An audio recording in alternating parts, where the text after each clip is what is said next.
You are listening to the On Humans podcast with your host Ilari Mäkelä. And this is a special episode 3 in a series produced together with Warwick University's Cage Research Centre. And today we continue our 5-episode series exploring the making of the modern world. A world materially richer than ever before, but also unequal, with much of the world's wealth concentrated in the so-called West. So why was industrial modernity born in Europe and not, say, China? Now, the rise of European science might be part of the explanation to this great divergence between the West and the rest, something we discussed in last week's episode with the Nobel laureate Joel Mokyr. But asking why Europe can mislead. The Industrial Revolution was not a European event. It was a British event. So why was the steam engine invented in Britain and not France or Italy? Oxford historian Robert Allen has worked for decades trying to understand this very question. Allen has argued that to understand the path to modernity, we must forget big generalizations about the West. And instead, we should zoom in on two specific dynamics that shaped the British economy already before the Industrial Revolution. One of these dynamics was Britain's easy access to coal. Early modern England was what the Gulf states are today, a land of cheap fossil fuels. This we discussed already in the opening episode of the series with Kenneth Pomerantz. But Allen noted another thing that was interesting about pre-industrial Britain. The British workers were well paid. Allen is not the first to say so. Decades before the Industrial Revolution, Daniel Defoe wrote that the working manufacturing people of England eat the fat and drink the sweet. They live better and fare better than the working poor of any other nation in Europe. Well, this was good for the workers, of course, but it had a problem. Made in Britain was expensive. So how did British businesses compete with cheaper products from the continent? Allen's answer is simple. The British business owners embarked on a long quest for ways to use machinery and fossil fuel energy as a substitute for human work. A quest that has transformed the globe and took us to the modern world where industrial robotics and AI data centers are but a new variation of this old theme. In this episode, we discussed the surprising revelations that led Allen to his theory. We discussed the reasons that British wages were high, and we cover some counter-arguments to Allen's theory. We also discuss the more humane side of wages. We ask if the Industrial Revolution was any good for the British workers, and we place the answer against the story of worker welfare that Allen charged from Black Death to the 21st century. I hope that you enjoy this. If you do, you can also head to our series page with extra materials, including a written summary of this conversation. And do subscribe to the podcast to notice the next episode in this series, where we turn the angle and explore the making of modernity from an East Asian point of view. But now let's begin with Robert Allen. Professor Robert Allen, welcome to the show. Well, thank you for having me on it. Thinking about the Great Divergence, thinking about the British Industrial Revolution, thinking about the making of the modern economy, and asking who would be an expert to talk about this, difficult to avoid your name. How did that come about? How did you get interested in all of these topics in the first place? Well, my first real academic job at the University of British Columbia, I had to teach a course in European economic history. And one of the things that came up in the course was the standard of living. What happened to the standard of living of workers during the Industrial Revolution, for instance? And much of it comes down to trying to measure real wages. And that's to say, you want to know how much people earn for their work and then what it costs to buy basic consumer goods. So to get tables of those prices, what you need to do are find institutions that have lasted a long time and kept financial records and never thrown them out. And so, as it turns out, Oxford and Cambridge colleges are ideal for this. Yes, I can believe that. Yeah, you can get the receipts of the baker from the 12th century. Exactly. So the first big book was by Thurl Rogers, written in the 1860s and 70s. Oh, 1860s. Yes. Oh, that's very old. That's right. I have a completed. There's about 8 volumes, and I have them all. Wow. Yeah. But they're classics. And so he did this for years. He went through Oxford, Cambridge colleges accounts mostly and put together this kind of material going from the Middle Ages up to the early 18th century. When he died, he ran out of time. So he never got to the Industrial Revolution as such. He got all the way to the eve of the Industrial Revolution. Exactly. Interesting. Yeah. And then in the 1920s, the Rockefeller Foundation decided that for economics to become a real science, it needed a database. So they put up a lot of money to hire people in different countries to pay them to do price histories for their countries. So, there were quite a few. Alsace in 6 cities in Germany. There's Pribram did Austria. There's this Poland was heavily done. Okay. And so since then, Japan has quite a lot of work done. There was some American in China in the early 20th century who actually did a little price history of Beijing. Anyway, I remember thinking that this might be something that would be interesting to do, to compare British prices and the standard of living and do it consistently with some other countries.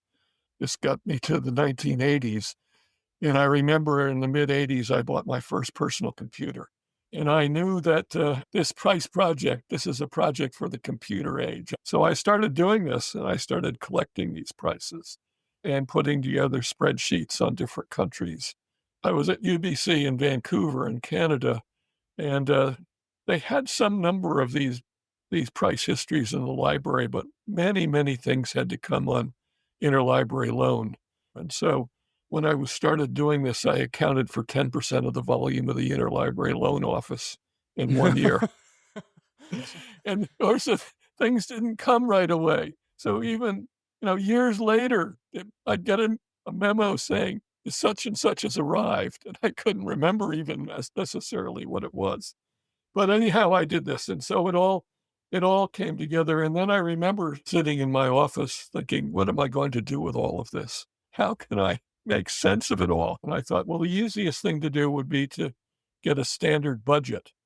And I remembered from what I taught my students, something that's not true, was that English agricultural laborers, the classical economists said these were at the bottom. So I thought, well, I could find a budget that an English agricultural laborer might have had and could afford, and I could apply that across time and space. So you would look at how much bread, how much beer, how much cloth. That's right. There was a famous book by Sir Frederick Eden, who wrote vicars in many parishes across England and got them to report on the state of the poor and how they spent their money. So he collected sort of budgets for lots of people. So I took this and I came up with a composite budget, and this became what was called the respectability basket in this literature. And I could price this out in England, and I could price it in other countries, and from the Middle Ages up to the 19th century. And that's how it started. And you said that there's something you taught your students that turned out not to be correct. What was that? So what happened was I had a colleague who was a development economist, Ashok. And one day he saw me coming down the corridor, and he said, "Oh, Bob, I have a question for you, Bob." And I trembled a bit and said, "What's that, Ashok?" And he said, "What did the classical economists mean by the subsistence wage?" And I said, "I can tell you that because I have a handout I gave my students with a budget." So I showed him this budget, and he looked at it and he said, "These people aren't at subsistence. These people are very rich. Look at how much meat they're consuming. Look at all that cheese. Look at that beer you're giving them. Poor people can't afford that. These people are rich." So a person who works with modern poverty looked at the respectability budget of the English laborers before the Industrial Revolution and said, this is too much. That's right. So I guess here is the first hint to the famous Allen thesis, is that you started seeing slowly that the British laborers, the people who are supposed to be at the very bottom, were historically, comparatively, in a global perspective, they weren't actually that poor after all. So there was something a bit peculiar. And this was particularly the British laborers, right? This was not the case across Europe. It was also true, as it turns out, of the Low Countries, the Dutch and Belgium. They had quite high wage levels. But as you go east or south or northeast to Scandinavia, they're all much, much lower. So what you find, just looking at the European situation, in 1300, when most of the earliest data for this are available, people are they're pretty poor. And then the Black Death happens. The bubonic plague crosses Europe in 1348 and 1349, and a third or more of the population dies. And this really causes a big labor shortage. And so if you look at graphs of real wages in various countries, they all shoot up then. So the people who do make it, they are actually in a good position because they are very much needed at the farms. Exactly. Laborers are needed. And also the reverse is true, that like land values fall. So as owners of agricultural estates, the aristocracy lose out relative to the workers. So today people say, more or less, that across most of Europe, the standard of living is pretty similar. So you can say, when in the past, if ever, was that true?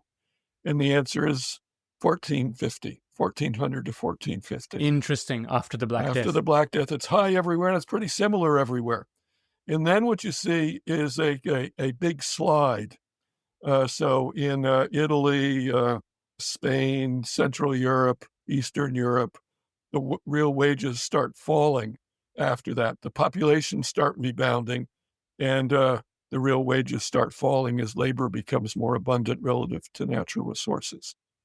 And you see this happening in England to some degree, but it doesn't go all the way. So London in particular starts dropping, and then wages start rising again. And the same thing in Belgium and the Netherlands.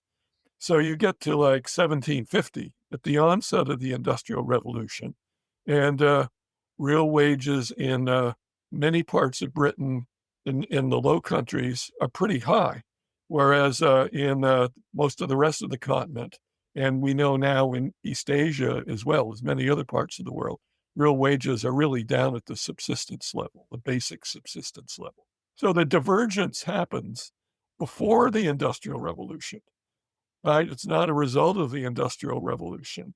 And my theory is it causes the Industrial Revolution. Yeah, I think that there's kind of two things here that are interesting. One is that you say that even before what people often call the Great Divergence, you have what is called the Little Divergence, so the difference within Europe, where the North Sea economy or Northwestern Europe, so Brits and Low Countries, starts to go ahead. But secondly, that this little divergence is not just that just keeps going, but that there is a way in which the little divergence creates, maybe like sows a seed for something quite dramatic that then later on happens. And that later on thing happens very much in Britain. And let's go into that. But before we do, I think that there's a kind of concern that when we think about global history, if we're going to spend as much time as we are talking about Britain, is there a risk that we are doing it, both of us, we're speaking in Britain right now. So are we just, focusing too much on, where we are based on is the Eurocentric bias? And to counter that risk, I thought it would be interesting to start from the very end of your classic book, British Industrial Revolution in Global Context. At the very end of that book, you discuss modernity, the 20th century. And you say that, quote, there was only one route to the 20th century, and it traversed northern Britain. Yes, I did write that, didn't I? So what does that mean? This is where the classic Industrial Revolution happens. The classic Industrial Revolution involves textiles, textile factories. That's a case where machine technology is invented, which is one of the things I think my arguments contribute to understanding. The other thing is it's coal and iron, and fuel is another part of the story. And so in a way, the modernity that emerges from the path traversing Britain is a modernity powered by fossil fuels. Yes. Built from steel. Yes. And where workers are using machines. Yes. More and more. That happens in Britain. And this is what later transforms the whole of the world. Is that right? Yes. I might put in one or two little qualifications, but basically that's right.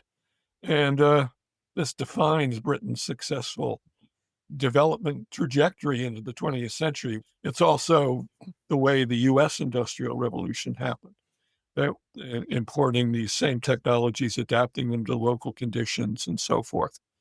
And then on the continent, This is what countries tried to emulate. So the first continental country to really have industrial development is Belgium, which in many ways is the closest counterpart to Britain. It has coal and iron reserves, has high wages. It's very conducive to, it's easy to take British technology and put it there and have it work.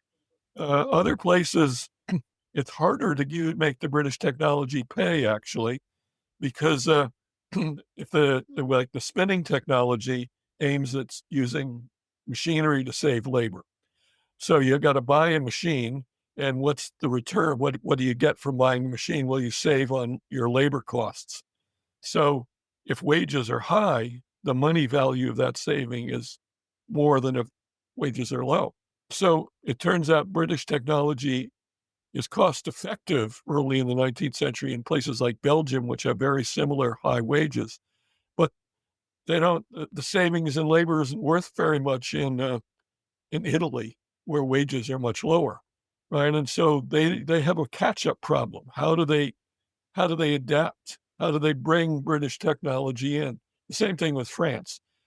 And so, in a way, Britain is like a laboratory of modernity, where these building blocks of modernity, they are developed, and at some point they end up moving abroad. But what you're saying is that in order to understand when they move, we shouldn't just focus on something like, oh, the French engineers were not interested in the steam engine. Rather, we should look at what point does it make economic sense for them to adopt it. And in your story, it's quite interesting. You say that in the very beginning, it sounds, in hindsight, yeah, steam engine, what a great idea. You harness fossil fuels for work. But in the beginning, it's a very, very inefficient machine. Exactly. And for it to make any sense, you have to have very cheap coal, and you have to have pretty expensive workers that you are helping replace. That's quite right. Yeah.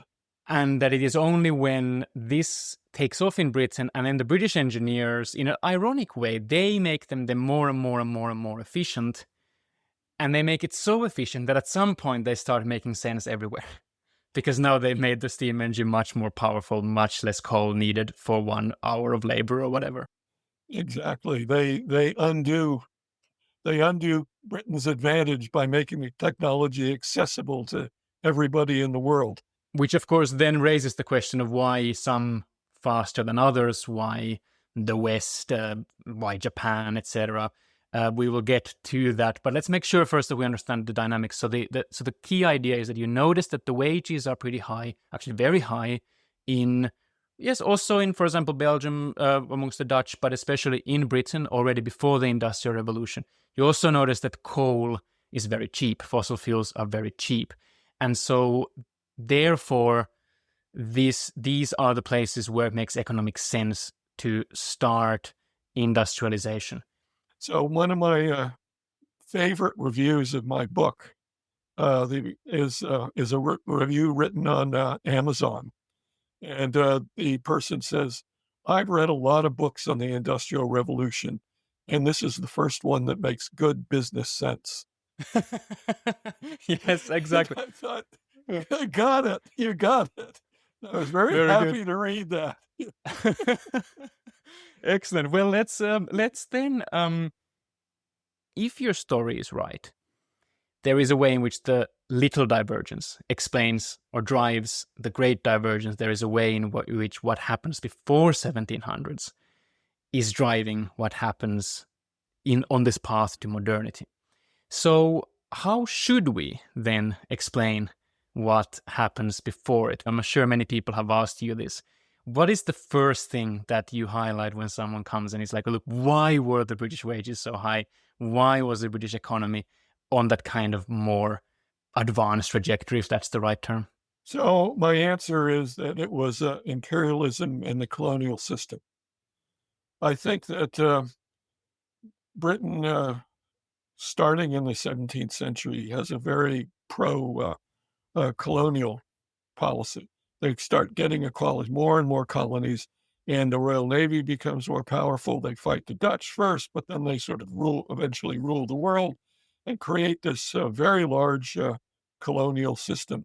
So the Caribbean islands, the Sugar Islands, based on, this ties in with the slave trade, right? They're labor force of African slaves. they're an important part of this.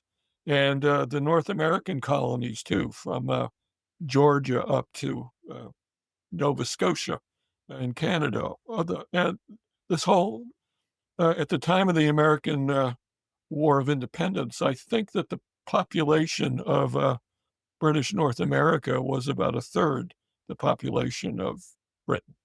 So it was quite large, right? And they had a system of trade laws that meant that basically they had a monopoly of trade with these colonies.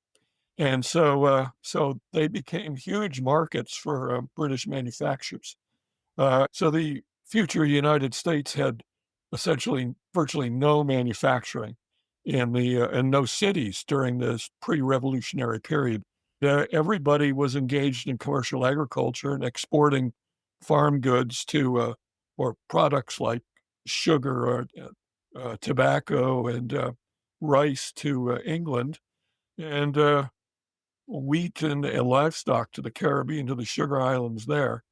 So in that, but then they were importing all their manufactured goods from Britain, and this is what drives urbanization in Britain. So, I think on the order of a quarter of the workforce of London is engaged in trade-related, international trade-related activities. Another, it happens in the north though too. So in the West Riding of Yorkshire, they make woolen cloth, and they develop a nice a pattern that's attractive in the colonies. So they start exporting a lot of this cloth, and it keeps going up and up. And as that industry expands, it needs more and more workers. And the workers that they need are spinners. So these are women who are working in their homes and their cottages, and a merchant comes and gives them the raw wool in 1 week, and then comes back and gets the spun yarn the next week, and they carry on. They get paid for this. So as the wool industry expands, um, the number of spinners that needs grows, and that's bidding wages up there. It starts hiring workers who are doing cotton spinning and bids up their wages. And so it's this rise in wages and the cotton spinning, hand spinning activities in Lancashire that create the incentives for machinery to spin cotton that becomes the Industrial Revolution. I think the wool point is fascinating. This is something I personally just was not aware of until very recently, of how important wool has been for the early success of British economy. But maybe let me tell another alternative story, and then you can compare it to the story that you just told. And this is a story where colonies do matter, but actually the Spanish colonies matter more than the British colonies. And the story is as follows. Around the time of the Black Death, like you said, labor becomes expensive because many people have died.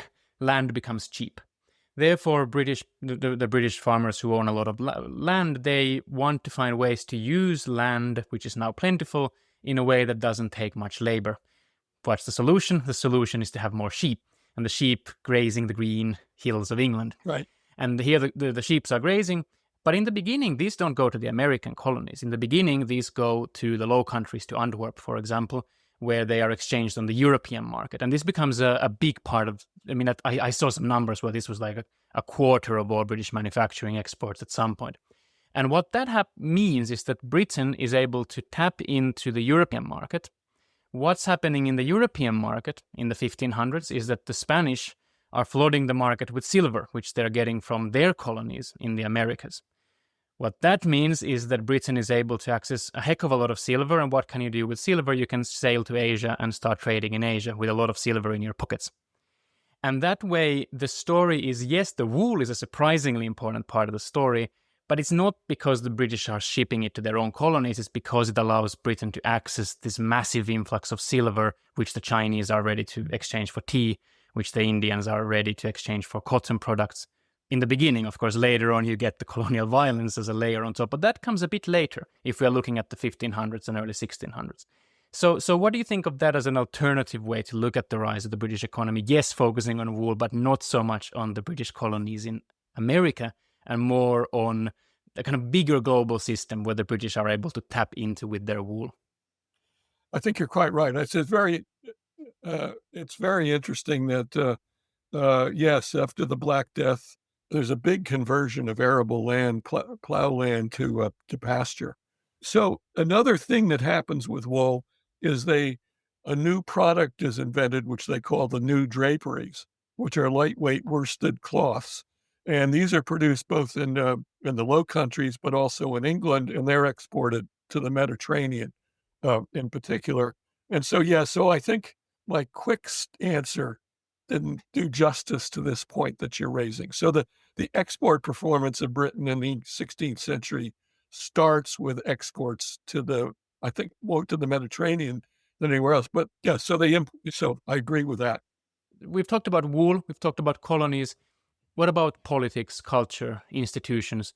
If we ask Darren Acemoglu, for example, he would focus very much on what's happening to the British institutions, what's happening to politics, what's happening to all sorts of different. We're not talking about democracy by any means, but we are talking of there's a little bit less power for one person somewhere telling everyone else what to do. There's the whole idea of Parliament getting more and more power. The king is no more an absolute monarch in Britain. There are people who focus on property rights and the idea that in England it made sense to invest in a big project with steam engines or whatever because the king wouldn't just come and take it away from you. So those are a lot of different possible ways to use this loose term institutions to explain the story. But your quick take, how much, if at all, the institutions in Britain were to thank for the early economic rise of Britain? I do agree with Daron Acemoglu on the fact that I think the British state policy became very important, but it wasn't particularly for making secure property rights. I do think that property rights were basically secure for a long time before the 17th century. But it was basically the shift in the economy as it developed was creating a larger and larger capitalist class and mercantile capitalists. That the whole people were getting very rich in the trade and the slave colonies and so forth, and they wanted the government to promote that kind of activity, and they become Parliament gives them a forum in which they can become powerful and influence things, and so this state policy becomes naval policy, the colonial policy, the mercantile policy, all become very supportive of this kind of imperial colonial expansion. And that, for reasons we've talked about, I think, contributes to the Industrial Revolution. Well, then let's turn into the Industrial Revolution as such. So your view is that, yes, it happens in Britain, but it happens largely because it makes business sense in Britain due to the developments we've now been discussing. It's a very influential view, but it does have its critics. I think the place where my impression is that there's least pushback is the relationship between coal and steam power and iron. I mean, the fact that Britain had such cheap coal deposits, basically energy is cheap, therefore British find whatever ways to use heat and turn heat into power instead of, you run the steam engine, or instead of having a woodworker and stone carver make your building, you just, you create a lot of iron with a lot of heat. So that part, I think the energy part is quite safe. I think the high wages being a big part of this is where there is more pushback. I've seen that especially in the case of cotton and cotton spinning, and a big part of the Industrial Revolution, as you've mentioned. And for example, your colleague at Oxford, Jane Humphreys, she has produced quite a lot of data on spinning wages, where the conclusion seems to be that these were typically women and children who were actually quite low paid.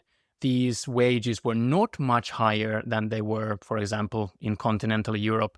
So how have your thoughts evolved from 2009 when you published the milestone book till today? How, if at all, your opinions on how much the high wages contributed to the cotton industry, how have they evolved? Well, I still believe that high wages did create incentives for investment and for mechanization in Britain that weren't true elsewhere.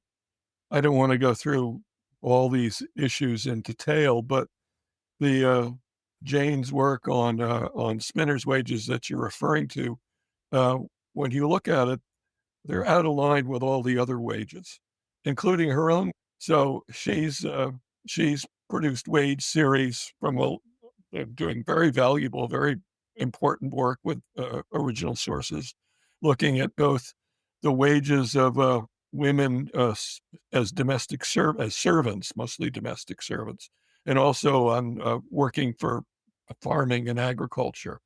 And they're just like their trends are like men's wages. So they all go up a lot from the end of the Middle Ages into the 18th century. And the spinning series don't do that. If anything, they go down. And how can this be? I just can't see how they could be so divergent. And uh, I think people move between activities, and that tends to equalize wages, and move between activities where they can. So there's a lot of sort of nitty gritty data issues like this. So then let's bracket the cotton issue, because like you said, it does get into quite a lot of nitty-gritty details. But there's another, I think, interesting challenge in the same ballpark, that there was, according to the critics, something else than just business sense, some kind of inventive culture that was producing these gains during Industrial Revolution. And there's an interesting paper that came out recently looking at clocks. And what they found was that the price of clocks in Britain went down dramatically during the 1700s, during the time of the Industrial Revolution. But this is an interesting one because there's no mechanization really in clockmaking. There's no steam engine in clockmaking. And yet, I think it was like 73% down. And I think the interpretation I've seen around this paper is that, look, there was something pretty interesting going on across society, across the British economy during the Industrial Revolution. Where you have coal, okay, sure, you do the steam engine, but people just have better mechanical skills. People have better organizational skills. And this is a much broader story than just where does it make economic sense to do this or do that. So I'm sure you've seen the clock paper. I mean, what were your reactions to it? So there's several aspects of that. So just let me talk about what I think is the broadest aspect, which is that there was a kind of a mechanical culture in Britain. Yes. So, okay, I think that's true. And this shows up, in fact, in how the cotton industry's expanded, that Arkwright, when he built his mills in Cromford, I've seen reproductions of little cards he made that are advertisements for, he's trying to hire workers. And the kind of workers he wants are people that have these kind of mechanical skills. And I think a lot of the people that actually made the gearing for things like his water frame came from Warrington, which was a center of this watch and clock industry, right? They make clockwork machines. Yeah, this is all true, but where did all this come from?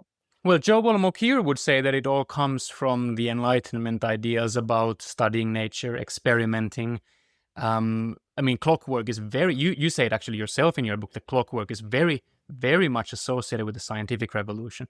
So if we just lump the scientific revolution and the Enlightenment into one grab bag of this kind of new ways of thinking about progress and understanding and studying nature, Joel Mokyr would say that's where it comes from.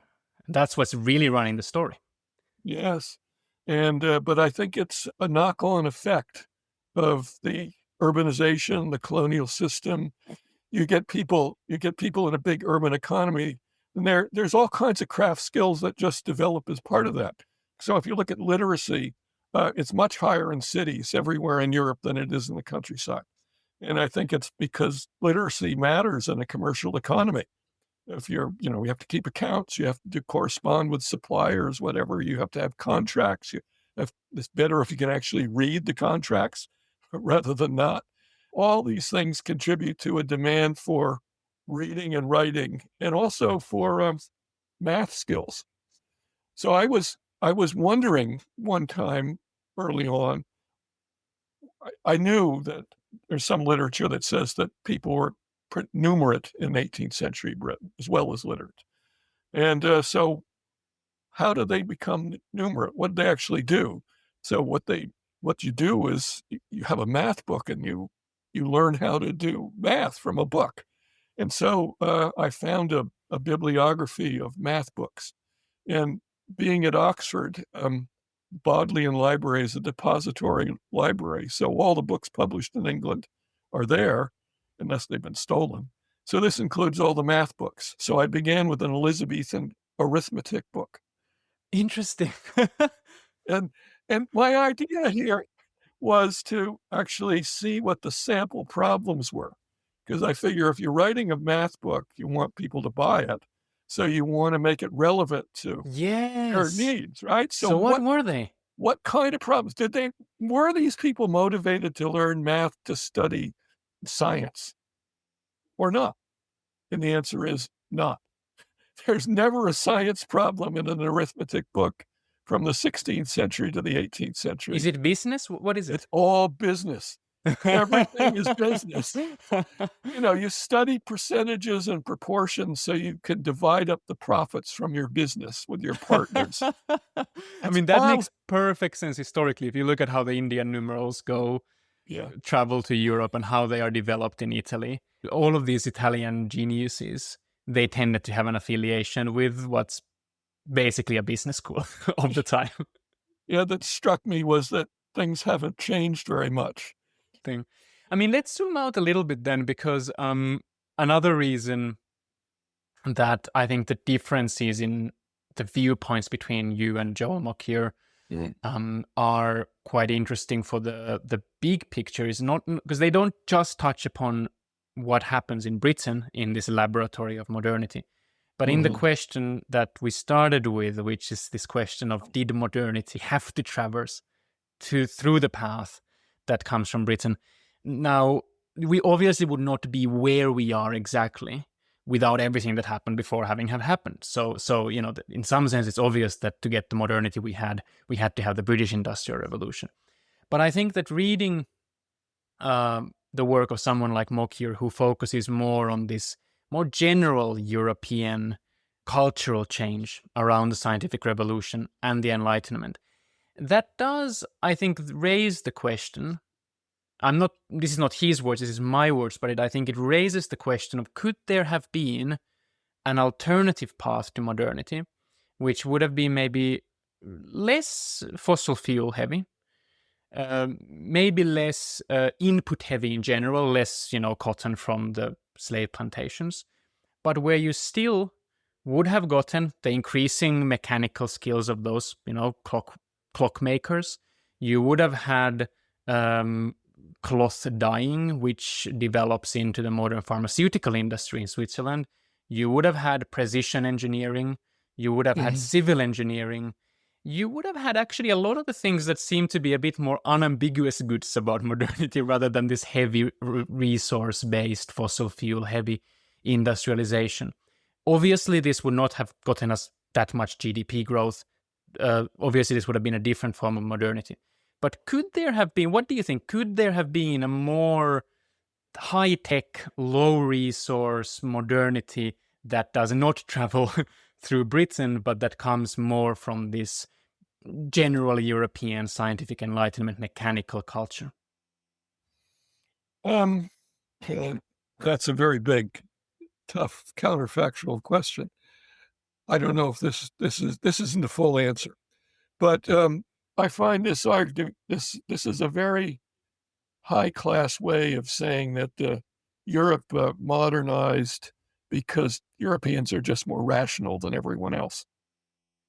Well, before we leave this question of the modernity having traveled from this British laboratory, if we look at modern living standards, which has been the bulk of what we discussed, they, as you said, in Britain, they go up actually before the Industrial Revolution a fair amount. There's a lot of debate about this, but it doesn't seem to be that during the Industrial Revolution there's a boom in living standards. In many ways, actually, things can be quite miserable for the workers. And the general pattern that I have in my own show previously talked about with Darren Acemoglu, with Brad DeLong, with Oleg Galor, with Branko Milanovic, each of these for people looking at it from a different angle, but they have all focused on the idea that modern prosperity in one way or another actually starts quite late, maybe 150 years ago. Brad DeLong is very clear. He says 1870. That's the kind of hinge of history in his own words. And what all of them have suggested is that it is a bit of a mistake to just see that you have the British Industrial Revolution and then it just spreads, and when it spreads, everyone gets rich and happy. Obviously, no one thinks that it's that simple, but the idea that there is a much more discontinuity than we often realize between the first and the second industrial revolution, or between the first industrial revolution and the roots of why people start literally growing in height, why childhood mortality drops dramatically, all of the kind of remarkably positive developments in the last 150 years. That how much do you think that there is a discontinuity in a way that, we can explain the British Industrial Revolution, but we don't explain modern prosperity? Or do you think that it is still, at the end of the day, it is just part of the same development that becomes, reaches a tipping point at some point where it actually starts lifting the worker standards? Or do you need something very different, mass education, demographic transition, the modern R&D lab, democratic politics, whatever these names that I mentioned earlier, whatever their favorite theory about it is?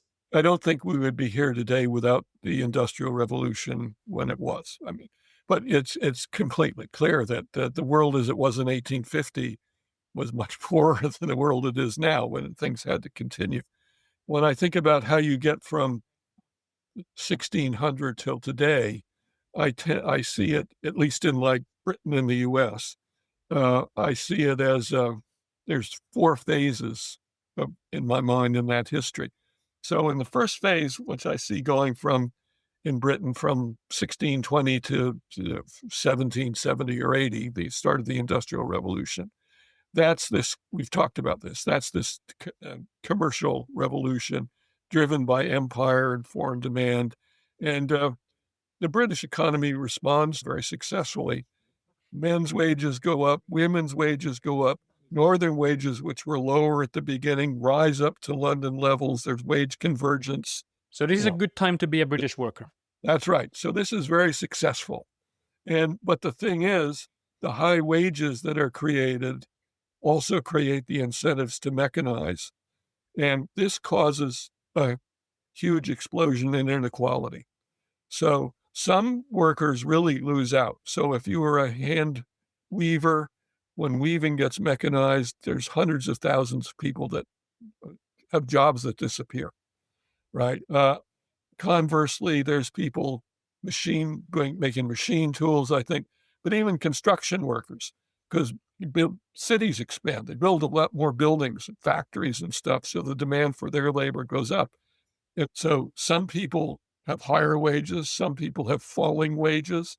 And by the way, even speaking of wages, it's not the full picture, because the working conditions, of course, can also go down a lot. Working conditions are terrible. I agree. People get shorter. They got taller as you went through the 17th and 18th centuries. They're taller than they are elsewhere in Europe, in Britain. And then lots of people get shorter. Lots of occupational groups have falling heights.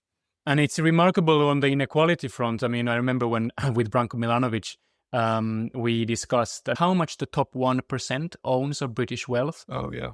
Before Industrial Revolution, maybe 40%, dramatic inequality already. It goes up to 70% during late 1800s. 70. And then it goes down, 20%. After Thatcher, it goes up a little bit. But where it starts from is really 70% for the top 1% after the Industrial Revolution has done its job. So, yeah.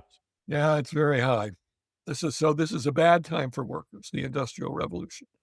And this bad time lasts until basically all these hand trades get mechanized and they get eliminated, and factory production replaces them.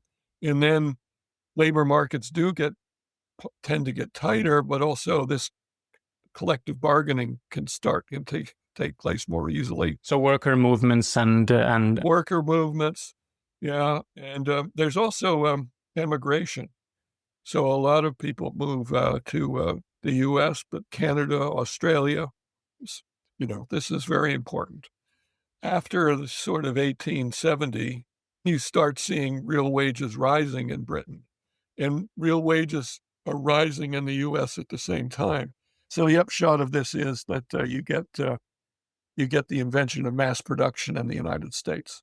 It's not just assembly lines, which save unskilled labor in factories, but it's precision design machine tools that take the layout skills that the skilled worker have and setting the machine so that you don't have to know what you're doing. So in the US, the high wage is this kind of new golden age of labor, or whatever we want to call it, causes a new wave of what we've been discussing, which is the economic business sense to mechanize. Yes. Now we're not mechanizing with a steam engine or a spinning jenny, but now with the factory line, where you don't need to be so skilled to get that Ford T model car out of the factory. But interestingly, this does not become a new dramatic rise in inequality, bad time to be a worker. The wages continue to go up across the income spectrum in the US and UK until, what, 70s or something. So this phase of history ends in 1973. If you look at the wage inequality in the US, it's, if you can distinguish like between blue collar workers and then managers and supervisors, and you get their incomes and you see that they're both increasing at the same rate up to 1973. And from then on, the production workers are flat or falling, and the other professional and managerial incomes are rising. So you get this huge inequality. This parallels Lancashire in the Industrial Revolution, with the people who have the skills that are valuable in the new economy are doing very well, but the other people are doing really badly. Well, we are living through the consequences. We are today. It happens in Britain a little bit later, but you see the same trends if you look at British data. Another aspect of this is it depends where you are in the world. So, like one reason that industrial jobs in the US have declined is because of imports of Chinese manufacturers. So if you think, what's been the impact of this recent technical change on living standards? It may be that in the West, it's created inequality, but in China, it's made a lot of people a lot more prosperous than they would have been otherwise. Why do you think it's so much more in the US and UK than many of the other rich countries? There's a traditional way of saying is that the inequality in US and UK is a U-shaped curve. In the 20th century, it goes down, then it goes up. Whereas in France, in Japan, in Finland, where I'm from, you get an L-shaped curve. So it goes down, it goes down, it goes down, and then it kind of flattens out and there's movement up and movement down. But mostly there hasn't been this rebound, especially in post-tax inequality in many rich countries other than US and UK. Why do you, so is that a Thatcher-Reagan politics story, or is there something that I'm missing? Well, I think it is partly Thatcher-Reagan. So I think that I think this ties in with another feature, which is like Britain is now suffering from negligible productivity growth. The whole macro economy isn't doing well, and it's been like that for quite a long time. And I think these things are connected. So I think that much of the rest of Europe has had social democratic or Christian democratic governments for a long time. And I think those are have spent a lot of money sort of a consistent way on things that reduce poverty and reduce child poverty. So there's a lot of statistical evidence now that almost any program that spends money on children, from like actually pre-birth up to universities, on almost anything, it pays for itself. So as you eliminate child poverty, it means that the people who grew up and would otherwise have been poor, they have much better employment prospects, they have more education, they commit less crime, they pay more taxes. So they actually repay the costs of the program through their taxes.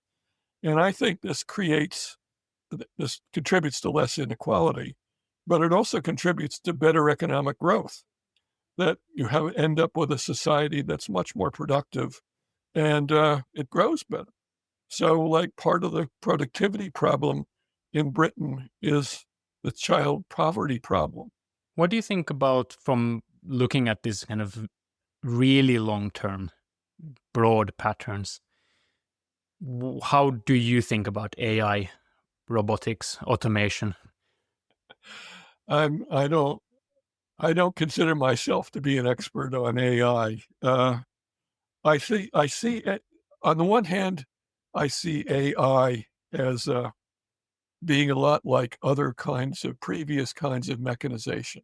So that means that it could have all sorts of effects. It could lead to more economic growth, but it could also, at the same time, lead to a big reduction in employment for many types of skills. Whether these are counterbalanced by newly created skills, I don't know. Like there's a lot of new skills and new types of jobs in the economy today, but not enough of them to make up for all the lost semi-skilled industrial jobs that have now disappeared. No, we've been talking for a long time already, but I do want to ask, now that we have zoomed out into the global picture, what explained, do you think, the formation of, I know these labels are a bit artificial, but let's say the global north versus the global south. So the living standards in Vienna and Beijing are pretty similar for a very long time. But at some point, they're not. Austria very much joins the rich country club. Yeah. And Beijing does not. Tokyo does, but Saigon does not. Yes. And there are cases where it's very easy to use, for example, colonialism, Britain versus India. But there are so many of, I come from Finland. How did we join that club and Russia did not? Why Japan and why not China in the beginning? Why Canada and not Mexico? I know that it's impossible to answer that question in a kind of comprehensive way. But what's your, what do you think that we really need to focus on? What would be your favorite angle when starting to ask the question of what made some countries able to jump in the kind of rising living standards in the since the early 20th century onwards, and other countries struggled much more? So I think what happens again in the 19th century that the successful countries followed a similar set of policies. And so there were, in shorthand, there were tariffs, trains, banks, and schools. So there's this, what I think of as a standard model for economic development that was, in fact, pioneered in the U.S. So the first thing was to create an integrated a national market. So the Constitution abolishes tariffs that states had. Previously, the states all had tariffs on each other's trade. Makes the country a free trade area, and it also allows for a uniform external tariff, which is introduced to keep out cheap British manufacturers, and it creates a national market. But then the second part of creating a national market is building a transportation system that links all the parts of the country together and connects them to foreign trade. And then banks, so creating a financial system to finance industry and so forth. So you get central banks and stuff. The other thing is schools. The model school system is Frederick the Great's system in Prussia, and it gets copied everywhere. So the American common school system is a copy of the German system. And when the Japanese set out to modernize, they copy the German system. So everybody does that. And one of the problems with colonialism, imperialism, is that the colonies are not allowed to do this.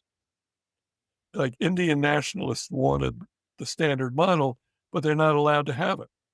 They can't have tariffs. They can't. None of this happens. They don't have schools. So Japan, they're interesting because they have a political response to Western imperialism, and they have this modernizing coup d'etat, the Meiji Restoration. They want to do the standard model, but they can't exactly because they're not allowed to have tariffs. And so they substitute, they invent an industrial policy. So they have, they subsidize firms that they want to succeed. But, they do similar, they have schools, they have a financial system. And this is partly what makes them successful.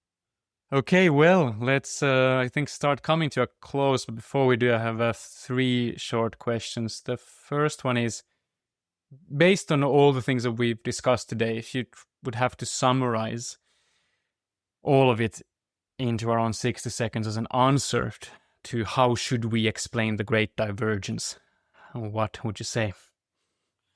I think Ken Pomerantz is basically right.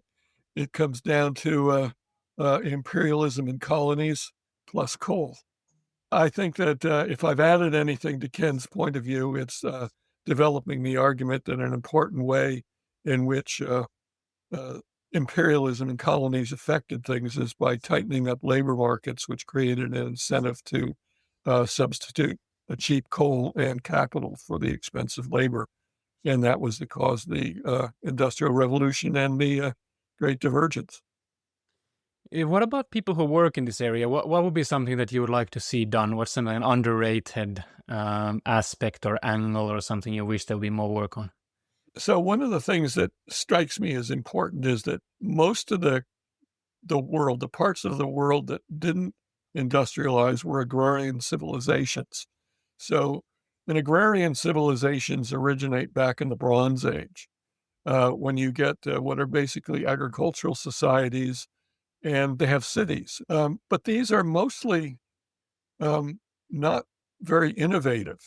When it's not correct to say nothing happens, but it's very slow. I mean, important things do happen. Things that are important that happen are developments of writing, literature, mathematics, applied mathematics. Lots of stuff like that matters for the future, but there's not a, and there's some technical progress, but it's not a very high rate. And I do wonder whether the agrarian civilizations suffer because the empire, that the emperor at the heart of it really rules by negotiating with regional elites, urban elites or rural aristocracies. And this just makes for policies that are not really ever pro-growth, in the sense they don't create new economic activity in the same way that mercantile colonial policies in Europe did. But I'd like to know more about that. I find it all mysterious. Okay, well, I think that's a good place to start coming to a close. My final question is, how has all your work shaped your outlook on the challenges of our future? Well, I think that active public policy is important for successful development. So I'm not really a free market person or a small state person. And I think that future success is going to be secured if you have an active state guiding development, not doing it all by itself necessarily, but playing an important role. What the role should be exactly and what the policy should be, I leave to the future to figure out. Professor Robert Allen, thank you so much for all of your work and your time today. Thank you for having me. Okay, so that was it for today. Thank you for joining us. This episode is part of the Great Divergence series produced by Warwick University's Cage Research Center together with On Humans. Each of these episodes is available both at the Cage Economic History podcast and the On Humans podcast, and each episode also has a written summary, which you can access at our series page. Link to it is in the show notes. So do check that out and do subscribe to the show to be notified of our next episode coming on next week, where we turn the tables and when we look at the making of the modern world from an East Asian perspective, with a leading economic historian of China and Japan, Debin Ma. Until then, take care.